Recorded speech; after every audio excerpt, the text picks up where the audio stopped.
Cardiovascular system chapter हमने start किया हुआ है। इसमें हार्ट का स्ट्रक्चर हो चुका है, कार्डियक साइकिल हम डिस्कस कर चुके हैं, मल्टीपल और टर्म्स जो कि ऑब्जेक्टिव में आ सकती हैं उनको भी हम देख चुके हैं।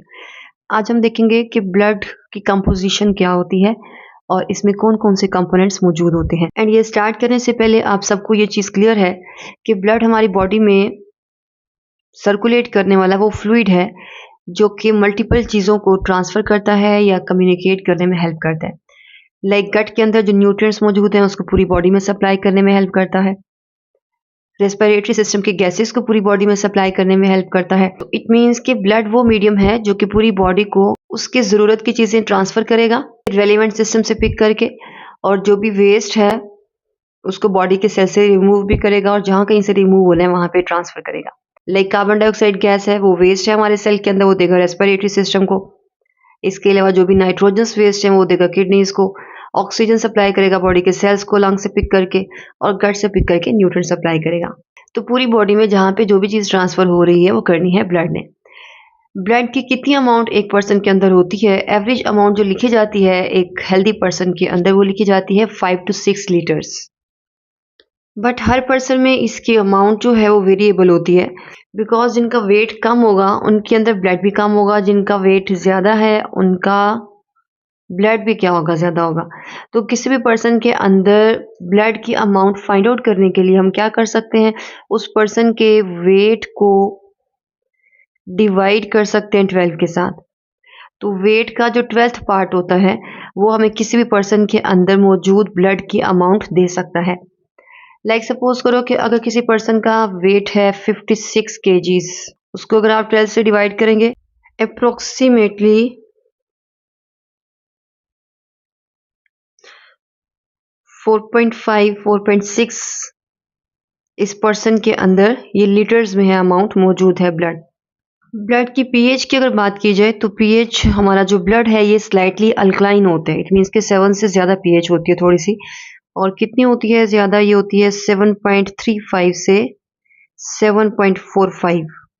ब्लड के टोटल कंपोनेंट्स 2 होते हैं, और पहला जो कंपोनेंट है उसे हम कहते हैं प्लाज्मा, सेकंड को हम कहते हैं ब्लड सेल्स, और इसको हम फॉर्म्ड एलिमेंट्स भी कहते हैं। प्लाज्मा टोटल ब्लड का 55% बना रहा होता है, और जो ब्लड सेल्स हैं ये टोटल 45% बनाते हैं। ये परसेंटेज याद रखिएगा। ज़्यादा अमाउंट में प्लाज्मा होता है जो लिक्विड पार्ट है, और जो सॉलिड पार्टिकल हैं सेल्स की फॉर्म में उसकी अमाउंट क्या होती है, कम होती है, वो है 45%। ब्लड सेल्स टोटल हम 3 टाइप्स के देखेंगे।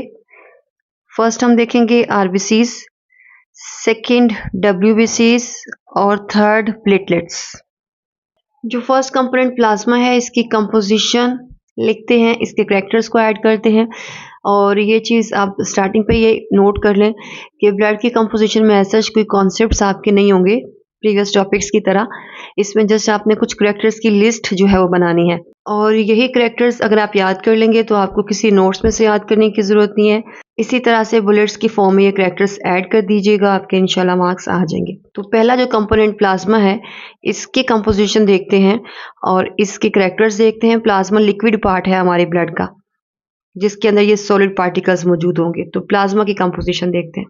प्लाज्मा जो कि 55% बनाता है ब्लड का, उसमें भी 90% वाटर मौजूद होता है, 1% मौजूद हैं कुछ आइंस, और ये आइंस क्या करेंगे, ये मल्टीपल मेटाबॉलिक एक्टिविटीज़ में यूज़ होते हैं। और कौन कौन से आइंस हो सकते हैं, कैल्शियम है जो कि मसल्स की एक्टिविटी के लिए चाहिए होता है, बाइकार्बोनेट आइन है जो कि बॉडी से पिक करके कार्बन डाइऑक्साइड को लंग्स की तरफ लेके जा रहा होता है, और इसके अलावा सोडियम एंड क्लोराइड आइंस आपकी मल्टीपल फिजियोलॉजिकल एक्टिविटीज़ में यूज़ होते हैं।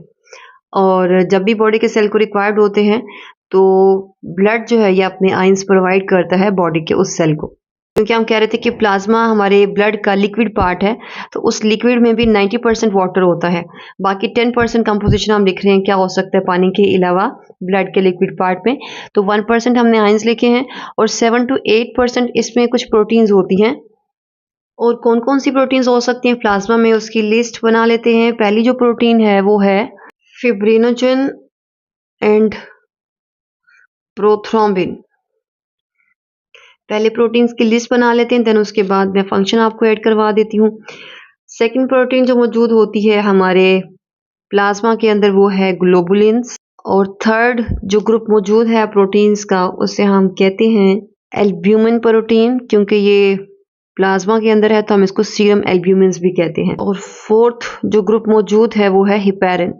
फिब्रिनोजिन एंड प्रोथ्रोम्बिन जो है ये क्या काम करती हैं, ये दोनों जहाँ कहीं पे आपको कट लग जाता है, इंजरी हो जाती है, तो वहाँ से ब्लीडिंग स्टार्ट हो जाती है और कुछ टाइम के बाद आप देखते हैं कि वहाँ पे जहाँ पे कट लगा हुआ था वहाँ पे थिक सा ब्लड जो है जमना शुरू हो गया, क्लॉट बनना शुरू हो गया। तो अगर यहाँ पे मैं ड्रॉ कर दूँ, ये ब्लड वेसल थी आपके, यहाँ एक कट लग गया और ब्लड यहाँ से मुसलसल क्या कर रहा था, बाहर निकल रहा था, ब्लीडिंग हो रही थी। तो ब्लीडिंग को रोकने के लिए, ब्लड लॉस को रोकने के लिए ये प्रोटीन्स यहाँ पे क्या करती हैं, इस तरह का एक ब्लॉकेज बनाती हैं और मज़ीद ब्लड को बाहर नहीं निकलने देती हैं और ब्लड की डेफिशिएंसी नहीं होने देती हैं।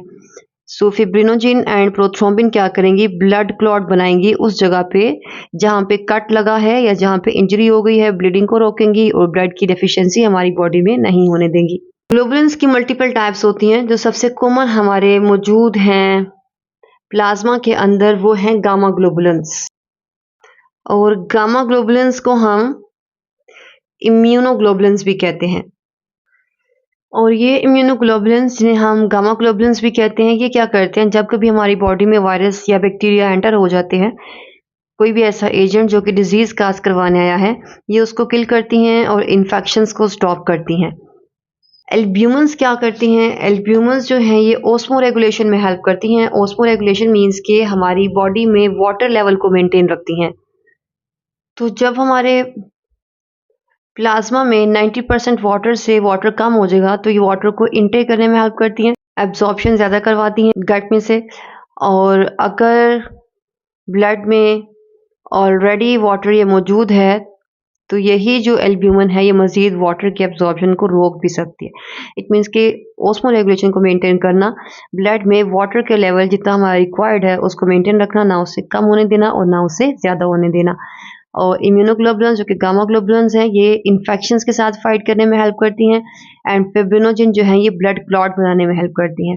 जो लास्ट हमारे पास प्रोटीन है हेपेरिन, ये हेपेरिन क्या करती है, हमारी ब्लड वेसल्स के अंदर मुसलसल ब्लड जो है वो फ्लो होता रहे, कहीं पे उसका क्लॉट ना बन जाए, वहाँ पे हम कहते हैं कि हेपेरिन जो है वर्क कर रही होती है। तो ये क्या करती है, इनहिबिट करेगी किस चीज़ को, ब्लड क्लॉट को। इट मीन्स कि प्लाज्मा की जो पहली हमने प्रोटीन्स हाईलाइट की थी और ये लास्ट वाली, इन दोनों का काम एंटागोनिस्टिक होता है, ऑपोजिट वर्क करते हैं और दोनों की जो ज़रूरत होती है डिफरेंट टाइम्स पे होती है। इनकी ज़रूरत पड़ती है इंजरी के टाइम पे और ये ब्लड क्लॉट बनाते हैं, और ये नॉर्मली हमारे ब्लड के अंदर जो ब्लड फ्लो हो रहा होता है उसको कहीं पे रुकने से, क्लॉट बनने से रोकती हैं और उसका स्मूथ फ्लो पॉसिबल करती हैं। और हेपेरिन की इस वर्किंग को, मीन्स के ब्लड क्लॉट के बनने से रोकने को, हम एंटीकोगुलेंट भी कहते हैं। ऑब्जेक्टिव में आपको आ सकता है कि हमारे ब्लड में कौन सी प्रोटीन एंटीकोगुलेंट है, मीन्स के ब्लड क्लॉट नहीं बनने देती है, तो आपका आंसर क्या होगा, हेपेरिन। और फर्स्ट वाली क्या है, कोगुलेंट है, मीन्स के ये क्लॉट बनाएंगी। जो लास्ट चीज़ मौजूद है प्लाज्मा के अंदर और जो परसेंटेज वो बनाएंगी वो है 1 to 2%। और 1 to 2% क्या चीज़ें मौजूद हो सकती हैं, 1 to 2% हैं फूड पार्टिकल जो कि ब्लड ने पिक किए हैं गट से और पूरी बॉडी को सप्लाई करने हैं। फूड पार्टिकल्स में कार्बोहाइड्रेट्स का, प्रोटीन्स, लिपिड्स, कोई भी जो उसकी डाइजेस्टेड फूड है वो हो सकती है। तो गट से पिक करके फूड पार्टिकल्स को ब्लड कहाँ पे लेके जा रहा है, पूरी बॉडी के सेल्स को सप्लाई करने जा रहा है। तो ऑब्वियसली ये प्लाज्मा के अंदर डिसॉल्व फॉर्म में जाते हैं जो कि बनाते हैं 1 to 2%। इसके अलावा अगर बॉडी के किसी सेल को विटामिन्स, हार्मोन्स या फिर एंजाइम्स चाहिए हैं तो वो भी प्लाज्मा लेके जाएगा। और ये कितने परसेंट बनाएंगे, 1 to 2%। और ये विटामिन्स, हार्मोन्स और एंजाइम्स हमारे मेटाबॉलिज्म को रेगुलेट करवाते हैं। इट मीन्स कि अगर कोई भी रिएक्शन कम या ज़्यादा हो रहा है तो जो हमारी रिक्वायरमेंट है उसको मेंटेन रखते हैं। इन सब की डिटेल इंशाल्लाह हम पढ़ेंगे 1 by 1, हार्मोन्स की भी, एंजाइम्स की भी और विटामिन्स की भी, मल्टीपल चैप्टर्स में। और जब बॉडी के सेल से ब्लड वापस आ रहा होता है, जब जाएगा तो फूड सप्लाई करने जाता है, तो वापस आते हुए वहाँ से वेस्ट को भी पिक कर लेता है और किडनीज को ला के देता है। जहाँ से उसको रिमूव किया जाएगा, जिसमें यूरिया, अमोनिया, जितने भी हमारे नाइट्रोजनस वेस्ट स्पेशली होते हैं, उसको पिक करता है सेल से, किडनीज को देता है और रिमूव करवाने में हेल्प करता है। इस वेस्ट के अलावा कुछ गैसेस जो हैं वो प्लाज्मा के थ्रू ट्रांसफर होती हैं, ऑक्सीजन एंड कार्बन डाइऑक्साइड। आपको पता है कि ऑक्सीजन हमने बॉडी के सेल्स को पहुंचानी होती है, जब ब्लड वापस आता है तो वहां से पिक कर लेता है कार्बन डाइऑक्साइड। आल्दो इनको ट्रांसफर करने की जो डिटेल है हम पढ़ेंगे रेड ब्लड सेल्स के अंदर। जो हीमोग्लोबिन है वो मेनली ऑक्सीजन को ट्रांसफर करती है और कार्बन डाइऑक्साइड को भी ट्रांसफर करती है, लेकिन इनकी मेजॉरिटी जो कार्बन डाइऑक्साइड की है वो प्लाज्मा के थ्रू ट्रेवल करती है और कुछ अमाउंट में ऑक्सीजन भी प्लाज्मा के थ्रू ट्रेवल करती है। जब भी ब्लड मूव करेगा लंग्स से बॉडी की तरफ तो लेके जाएगा ऑक्सीजन, और जब वो बॉडी से लंग्स की तरफ आएगा तो लेके आएगा कार्बन डाइऑक्साइड। साथ लिख दें ये हैं डाइजेस्टेड फूड पार्टिकल, जिसमें आपको पता है कार्बोहाइड्रेट्स में मोनोसेक्राइड है, प्रोटीन्स में अमीनो एसिड है, और लिपिड्स के केस में फैटी एसिड, ग्लिसरॉल और मोनोग्लिसराइड भी होते हैं। हमने गट के अंदर ये डिटेल पढ़ी थी। प्लाज्मा के इतने ही करैक्टर्स आपने करने हैं। अब हम स्टार्ट करते हैं सेकंड कंपोनेंट, जिसमें ब्लड सेल्स को डिस्कस करना है, और जो पहले हम देखेंगे वो है रेड ब्लड सेल्स। सेकंड हम जो कंपोनेंट देखने वाले वो है रेड ब्लड सेल्स। उसकी शॉर्ट फॉर्म यूज की जाती है आरबीसीज, और इसके अलावा इसको टेक्निकली हम कहते हैं एरिथ्रोसाइट्स। इनकी शेप की अगर बात की जाए तो अगर आप अपर व्यू से देखते हैं तो ये आपको इस तरह के सर्कुलर ही नजर आते हैं, बट अगर आप इसको साइड व्यू से देखते हैं तो आपको ऐसे नजर आता है कि मार्जिन्स जो हैं वो ऊपर उठे हुए हैं और सेंटर से आपको इस तरह से डीप नजर आते हैं। दोनों साइड्स बिकॉज डीप हैं तो इसे हम कहते हैं ये बाइकॉनकेव है। बाई का मीनिंग आपको पता है 2 होता है, और कॉनकेव हम डीप साइड्स के लिए टर्म यूज करते हैं।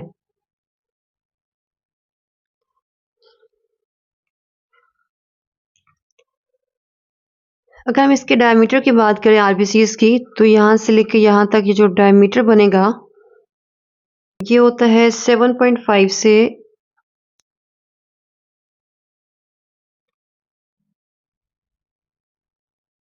8.7 माइक्रोमीटर्स। और थिकनेस की अगर बात की जाए तो यहाँ पे आपको ज्यादा नजर आ रही है, और जहाँ पे कॉनकेव प्लेस है वहां पे कम है थिकनेस, तो इसलिए हम कहते हैं थिकनेस होती है 1.7 से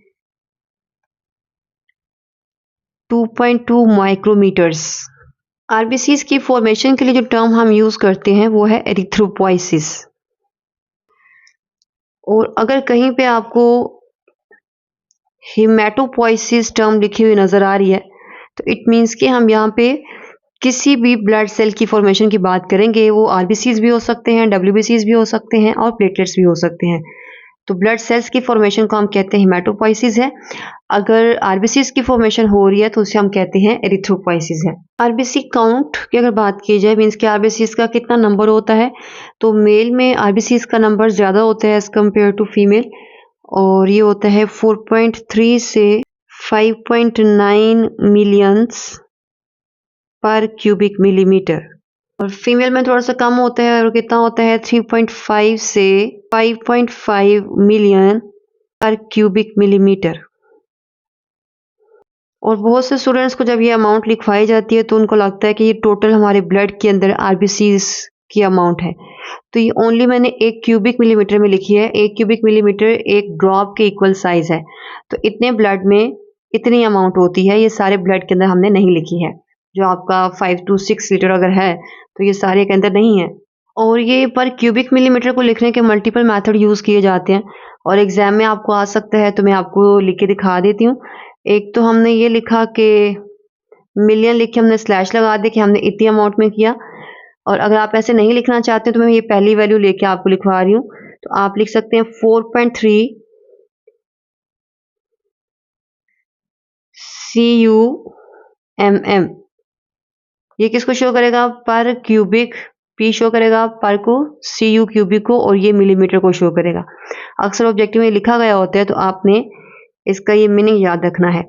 और अगर एक और फॉर्म में आपको बता दूं तो इस तरह से फुल फॉर्म भी लिखी जाती है 4.3 मिलियन पर क्यूबिक मिलीमीटर। स्लैश लगाने की बजाय फुल फॉर्म लिख दी जाती है।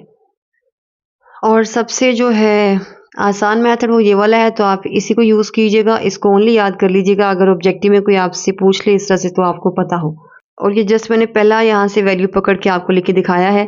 अगर आप लिखेंगे इस तरह से तो फिर आपने ये फुल रेंज जो है ये लिख के आगे ये वाले यूनिट्स यूज़ करने हैं। यूनिट्स के लिए मिलियन स्लैश लगा के पर क्यूबिक मिलीमीटर लिख दो, या PCUMM लिख दो, या मिलियन पर क्यूबिक मिलीमीटर फुल फॉर्म लिख दो। ये 3 मेथड्स हैं यूनिट को शो करवाने की, और यूनिट के बगैर आपने अमाउंट नहीं लिखनी है। एरिथ्रोपोइटिक ऑर्गन्स कौन से होते हैं, मीन्स के एरिथ्रोपोइसिस किस ऑर्गन के अंदर होती है। तो जब हम बोन का स्ट्रक्चर पढ़ रहे थे तो मैंने आपको उसके एपिफाइटिक रीजन में एक लिक्विड हाईलाइट करवाया था, जिसे हमने कहा था रेड बोन मैरो। तो रेड बोन मैरो के अंदर फॉर्मेशन होती है किसकी, आरबीसीज की। और जो डेवलपिंग बेबी है मदर की बॉडी के अंदर होता है, वो लिवर यूज करता है एरिथ्रोपोइसिस के लिए, अपने आरबीसीज की फॉर्मेशन के लिए। और हमारे किडनीज एक हार्मोन बनाते हैं जिसे हम कहते हैं एरिथ्रोपोइटिन। ये एरिथ्रोपोइटिन क्या करता है, ये ट्रिगर करता है एरिथ्रोपोइसिस को। मीन्स के जितना किडनीज ये हार्मोन बनाएंगे वो उतना ही रेड बोन मैरो को बोन्स में ट्रिगर करेगा, और उतने ही ज्यादा आरबीसीज की फॉर्मेशन होती है।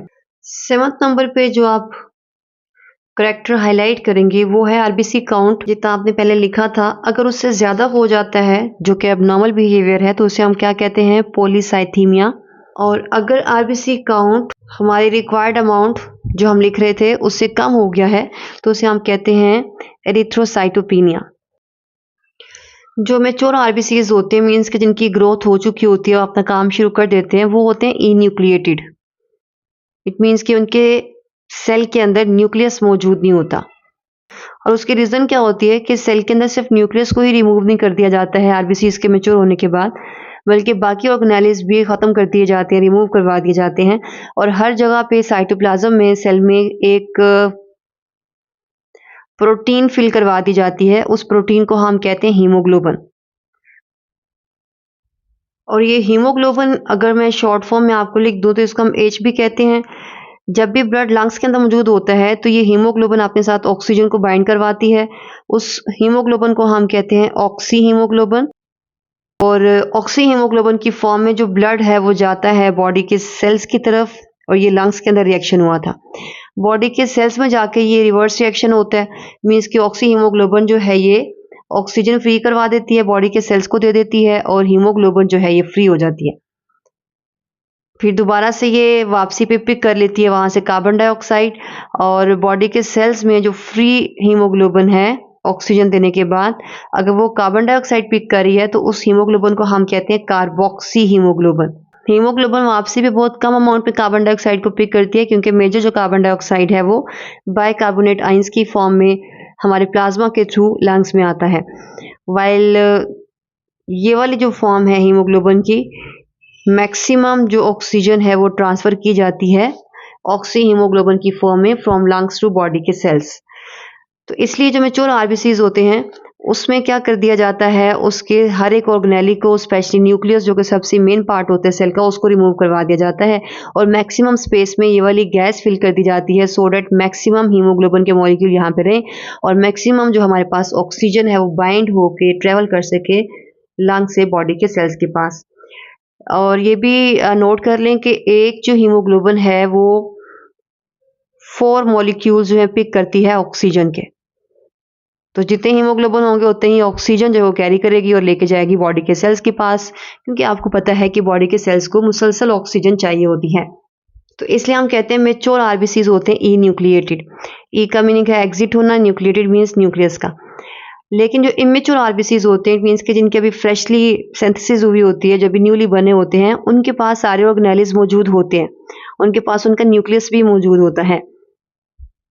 तो अगर आपको ऑब्जेक्टिव में आए इमेच्योर आरबीसीज जो हैं वो न्यूक्लिएटेड हैं या इन्यूक्लिएटेड, तो आपका आंसर क्या होना चाहिए है न्यूक्लिएटेड। इमेच्योर वो हैं जो कि अभी फ्रेशली बने हैं, जो भी काम करना शुरू नहीं हुए हैं, लेकिन मैच्योर होते ही, फंक्शनल होते ही उसका न्यूक्लियस और बाकी ऑर्गेनेलिज रिमूव कर दिए जाते हैं, इसलिए हम कहते हैं वो होते हैं इन्यूक्लिएटेड। एक लास्ट फैक्टर ऐड कर लें, आरबीसीज का किनका लाइफ स्पैन कितना होता है, तो 120 डेज है आरबीसीज का लाइफ स्पैन, इट मीन्स कि 120 डेज के बाद आरबीसीज को क्या कर दिया जाता है, ब्रेक कर दिया जाता है। और ये ब्रेकडाउन जो है ये हमारे बॉडी के एक ऑर्गन स्प्लीन में होती है। इसकी डिटेल हम पढ़ेंगे लिम्फेटिक सिस्टम में, और डब्ल्यूबीसीज की हेल्प के थ्रू होती है। तो इसलिए अक्सर स्प्लीन को हम कहते हैं ये ग्रेवयार्ड है आरबीसीज का। जितने भी डेड बॉडीज होती हैं वो स्प्लीन में मौजूद होती हैं। और स्प्लीन के अंदर फीटल स्टेज में जो डेवलपिंग बेबी है मदर की बॉडी के अंदर, स्प्लीन में आरबीसीज की फॉर्मेशन भी हो रही होती है। लेकिन डिलीवरी के बाद स्प्लीन को यूज नहीं किया जाता है। ओनली अभी हमने पीछे देखा रेड बोन मैरो जो कि मौजूद है बोन के अंदर, उसको यूज किया जाएगा। लेकिन अडल्ट की जो आरबीसीज की डेथ होती है वो स्प्लीन के अंदर ही होती है, तो इसलिए हम कहते हैं ग्रेवयार्ड है। जब भी ब्लड ऑक्सीजनेटेड होता है मीन्स कि उसने ऑक्सीजन को पिक किया होता है, उसके आरबीसीज ऑब्वियसली पिक करते हैं, बाकी कंपोनेंट्स पिक नहीं करते। तो ऐसा ब्लड जो होता है वो होता है, उसका कलर होता है ब्राइट रेड। ऑक्सीजनेटेड ब्लड का कलर क्या है, ब्राइट रेड। ये भी आपको ऑब्जेक्टिव में आ सकता है। और ये है डीऑक्सीजनेटेड जिसमें कार्बन डाइऑक्साइड ज्यादा हो चुकी है, इसका कलर क्या होता है, ब्लूइश रेड। पर्पल रेड भी या डार्क रेड भी लिखा जाता है इसको। सेकेंड लास्ट कंपोनेंट अभी जो हम देखेंगे वो है व्हाइट ब्लड सेल्स, जिसे हम डब्ल्यूबीसीज कहते हैं, और टेक्निकली इसको हम ल्यूकोसाइट्स कहते हैं। आरबीसीज के पास एक पिगमेंट मौजूद था हीमोग्लोबिन, जो कि उसको रेड कलर देता है। डब्ल्यूबीसीज के पास कोई पिगमेंट मौजूद नहीं होता है, इसलिए इसका कलर क्या होता है, व्हाइट होता है, या हम कलरलेस कहते हैं। तो व्हाइट ब्लड सेल्स हैं कलरलेस। और क्यों कलरलेस हैं, बिकॉज इनके पास आरबीसीज के हीमोग्लोबिन की तरह का कोई भी पिगमेंट मौजूद नहीं होता है। डब्ल्यूबीसीज के साइज की अगर बात की जाए तो डब्ल्यूबीसीज का साइज होता है 12 से 17 माइक्रोमीटर्स। और अगर हम टीएलसी की बात करें मींस के कितना है ल्यूकोसाइट काउंट नंबर हमारे ब्लड के अंदर, तो ये भी हमने 1 क्यूबिक मिलीमीटर के अंदर फाइंड आउट करना है। और टीएलसी की फुल फॉर्म क्या बनती है मैं आपको लिखवा देती हूँ, ये है टोटल ल्यूकोसाइट काउंट। और कितना होता है, ये होता है 4000 मिनिमम और 11000 मैक्सिमम। यूनिट वही रहेगा पर क्यूबिक मिलीमीटर, लिखने के मेथड भी वही रहेंगे। अगर आप 4000 टू 11000 स्लैश लगा के लिखोगे तो ओनली आपने लिखना है मिलीमीटर क्यूब। अदरवाइज आप यूज करेंगे जैसे आपने प्रीवियस देखा 4000 से 11000 पर क्यूबिक मिलीमीटर फुल फॉर्म भी लिख सकते हो, या PCUMM भी लिख सकते हो। मैंने आपको पहले लिखने का मेथड बताया है। और अगर हम WBCs का नंबर और RBCs के नंबर को कंपेयर करें तो ये रेशो बनती है 600:1। इसका मीनिंग क्या है कि अगर ब्लड में मौजूद है 1 WBC तो उसके साथ मौजूद होते हैं 600 RBCs। तो RBCs का नंबर ब्लड में WBCs के कंपैरिजन में 600 टाइम क्या होता है, ज्यादा होता है। और इसीलिए ब्लड का कलर जो हमें नजर आता है वो रेड नजर आता है, क्योंकि इसका नंबर ज्यादा होता है आरबीसीज का।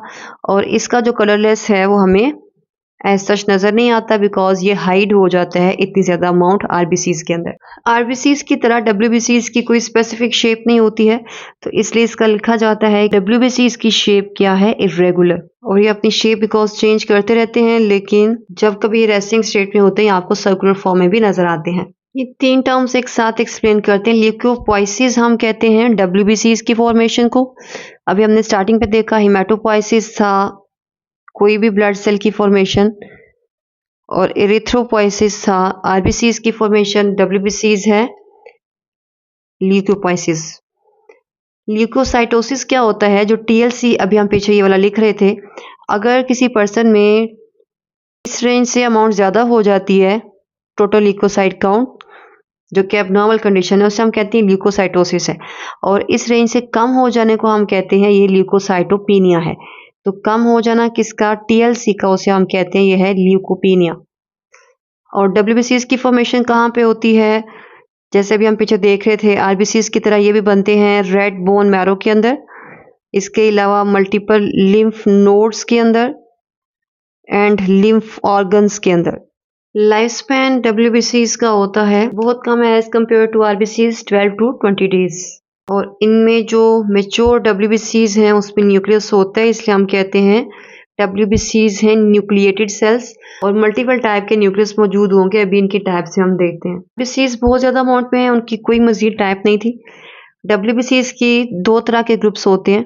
फर्स्ट ग्रुप को हम कहते हैं ग्रेन्युलोसाइट्स, सेकेंड ग्रुप को हम कहते हैं ए ग्रेन्युलोसाइट्स। ग्रेन्युलोसाइट्स वो WBCs होते हैं। इन सेल्स को अगर आप देखें तो आपको उनके सेल में माइक्रोस्कोप के नीचे इस तरह के ग्रेन्स नजर आते हैं। इट मीन्स कि उसके अंदर आपको छोटे छोटे पार्टिकल्स जो कि कंप्लीट साइटोप्लाज्म में स्प्रेड है वो नजर आएंगे। और इसका जो साइटोप्लाज्म होता है वो बिल्कुल क्लियर होता है, उसमें कोई ग्रेन्यूल्स या पार्टिकल्स मौजूद नहीं होते। एसिडोफिल के पास जो ग्रेन्यूल्स होते हैं वो एक स्टेन रिसीव कर सकते हैं, बिकॉज WBCs होते हैं कलरलेस, कोई पिगमेंट नहीं होता। तो हम मल्टीपल स्टेन यूज करते हैं इनको विजिबल करने के लिए, और वो स्टेन जो है इसको कलर दे देता है। हम माइक्रोस्कोप के नीचे इन WBCs को देख सकते हैं। तो एसिडोफिल हैं वो WBCs जो कि एसिडिक स्टेन को रिसीव करते हैं, और बेसोफिल्स वो हैं जो कि बेसिक स्टेन को ओनली रिसीव करते हैं और विजिबल होते हैं। ये एसिडिक स्टेन को रिसीव नहीं कर सकते हैं और उस पर विजिबल नहीं होंगे। न्यूट्रोफिल जो हैं ये दोनों तरह के स्टेन्स पे विजिबल हो जाते हैं, एसिडिक भी और बेसिक भी। एसिडोफिल्स जो होते हैं ये मोस्टली जो एसिडिक स्टेन रिसीव करते हैं वो होते हैं एओसिन। तो इस एसिडिक स्टेन पे विजिबल होने की वजह से एसिडोफिल्स को हम एओसिनोफिल्स भी कहते हैं। WBCs की इन सब टाइप्स का न्यूक्लियस बहुत प्रोमिनेंट होता है, और अगर मैं ये प्रोमिनेंट न्यूक्लियस सबके हाईलाइट करवा दूं तो एसिडोफिल का जो न्यूक्लियस होता है वो होता है बाइलोब्ड। इस तरह की ये फर्स्ट लोब, ये सेकंड, और ये दोनों को मैं यहाँ पे अटैच करवा रही हूँ और लिख भी देते हैं न्यूक्लियस है इसका बाइलोब्ड। जो बेसोफिल्स होते हैं इसका होता है एस शेप का, तो ये है एस शेप्ड। जो न्यूट्रोफिल्स होते हैं इसका न्यूक्लियस या तो होता है ट्राइलोब्ड, 3 लोब्स होते हैं उसके न्यूक्लियस की, या फिर पेंटालोब्ड होता है। क्योंकि 2 से ज्यादा लोब्स हैं तो हम न्यूट्रोफिल के न्यूक्लियस को कहते हैं ये होता है मल्टीलोब्ड। मोनोसाइट्स का जो न्यूक्लियस है वो किडनी शेप्ड होता है, और लिम्फोसाइट का न्यूक्लियस बहुत बड़ा होता है कि कंप्लीट सेल के अंदर इस तरह से मौजूद होता है, और प्रोमिनेंट सर्कुलर शेप का न्यूक्लियस है लिम्फोसाइट्स का। कि पहले जो मैं आपको TLC की अमाउंट बता रही थी वो ओवरऑल हमारे ब्लड के अंदर WBCs की अमाउंट है। अगर आप WBCs की इन सब टाइप्स को कंपेयर करें तो इसे हम कहते हैं ये DLC है, डिफरेंशियल ल्यूकोसाइट काउंट, कि ल्यूकोसाइट की जो टाइप्स हैं वो किस परसेंटेज के साथ मौजूद होती हैं।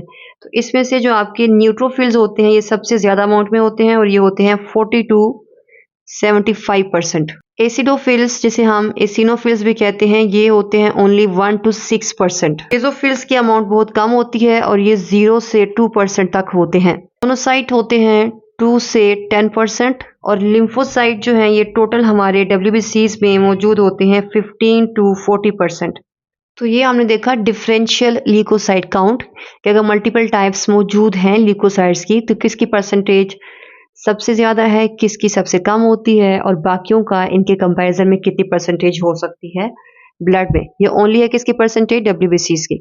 तो DLC है ओनली टाइप्स का कंपैरिजन, और TLC है बाकी सारे ब्लड सेल्स के साथ उसका कंपैरिजन। RBCs का फंक्शन हमने लिखा था वो गैसेस को ट्रांसपोर्ट करता है। मेन जो है ऑक्सीजन को ट्रांसफर करता है, कम अमाउंट में वो कार्बन डाइऑक्साइड को भी करता है। तो वो था फंक्शन RBCs का। WBCs का फंक्शन क्या होता है, ये हमारी बॉडी में मल्टीपल इन्फेक्शंस को क्लियर करता है। और अभी कौन से वाली टाइप कैसे काम करती है वो तो मैं आपको नहीं बताऊंगी, क्योंकि ये हम पढ़ेंगे इम्यून सिस्टम में। अभी हम बिकॉज करैक्टर्स ओनली ऐड कर रहे हैं तो डिटेल में नहीं जाएंगे। तो कोई भी पैथोजन आ गया है, वायरस बैक्टीरिया वगैरह, तो उसको क्लियर करना, उसको किल करना काम होता है इन सारे WBCs का। लिम्फोसाइट्स की मजीद 2 टाइप्स होती हैं, अगर आप लिखना चाहें तो लिख लें। एक को हम कहते हैं T लिम्फोसाइट और एक को हम कहते हैं B लिम्फोसाइट।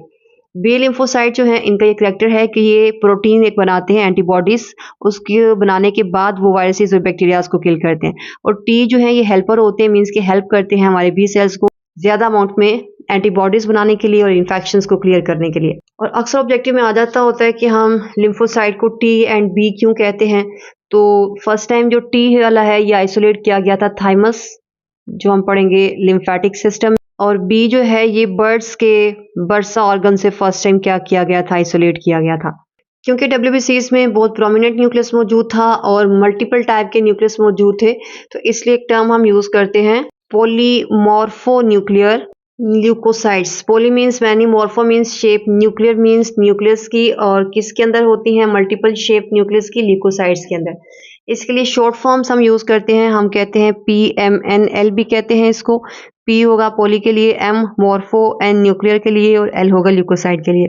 समटाइम पोलीमॉर्फो को एक साथ लिया जाता है, न्यूक्लियर को सेपरेट और ल्यूकोसाइड को सेपरेट लिखा जाता है। और समटाइम्स ऐसे लिखा जाता है कि पोली सेपरेट होगा, मॉर्फो न्यूक्लियर एक साथ होगा और ल्यूकोसाइड सेपरेट होगा। तो ये सब जो शॉर्ट फॉर्म्स हैं और ये फुल फॉर्म हम ल्यूकोसाइड के लिए यूज करते हैं, बिकॉज ल्यूकोसाइड्स में एक स्पेसिफिक शेप का न्यूक्लियस नहीं होता है, मल्टीपल शेप्स के न्यूक्लियस मौजूद होते हैं। प्लेटलेट्स को ह्यूमंस के अलावा या मैमल्स के अलावा कुछ और एनिमल्स में हम थ्रोम्बोसाइट भी कहते हैं। ये हमारा लास्ट कंपोनेंट है ब्लड का, प्लेटलेट। प्लेटलेट्स जो हैं ये स्पेसिफिक कोई सेल नहीं होता है। ये क्या है? ये एक हमारी बॉडी में सेल है, मेगा कैरियोसाइट। तो अगर ये बड़ा सा मेगा कैरियोसाइट है, तो जब कभी ये स्प्लिट होता है तो इसके स्प्लिटिंग से ये जो फ्रेगमेंट्स बनते हैं, इन फ्रेगमेंट्स को हम कहते हैं ये प्लेटलेट्स हैं। प्लेट बिकॉज एक सेल नहीं है तो इसके पास भी कोई न्यूक्लियस मौजूद नहीं होता है, तो ओनली जो फॉर्म्ड एलिमेंट्स हैं, मीन्स के ब्लड सेल्स हैं, उसमें ओनली WBCs के पास न्यूक्लियस होता है, मैच्योर RBCs के पास भी नहीं होता है।